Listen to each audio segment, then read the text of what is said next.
অলস হওয়া যাবে না, কাজ করে খাবেন। দুই অলস, আমার এক বছর কাছ থেকে এই কথাটা শুনছিলাম। দুইজন অলস লোক বড়ই গাছের নিচে শুয়ে রয়েছে এই শীতকালে, বড়ই গাছের নিচে দুজন অলস শুয়ে রয়েছে।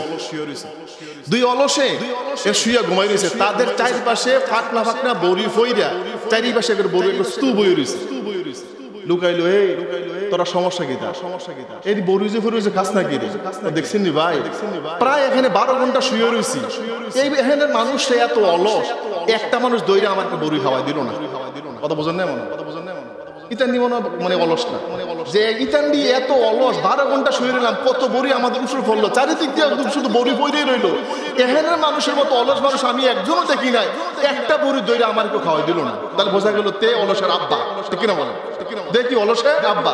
আরেকটা কো, আরে কুকুর আইলো একটু আগে, কুকুরে আমার মুখটা ছাটলো, আমার লকেটকে দূরও কইলো না, আমার যে সাথে আছে একটু দূরও কইলো না। তা বোঝা গেল যে তে অলসের আব্বা, তে হলো অলসের আব্বার ঘরের আব্বা। জোরে বলেন ঠিক কিনা?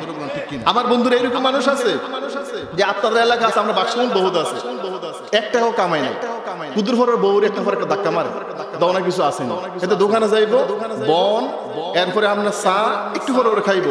মাঝে মাঝে মানুষের মুখের দিকে চাইয়াতে সেবাটা ওয়াটারটা দেয়নি। জোরে বলুন ঠিক কিনা?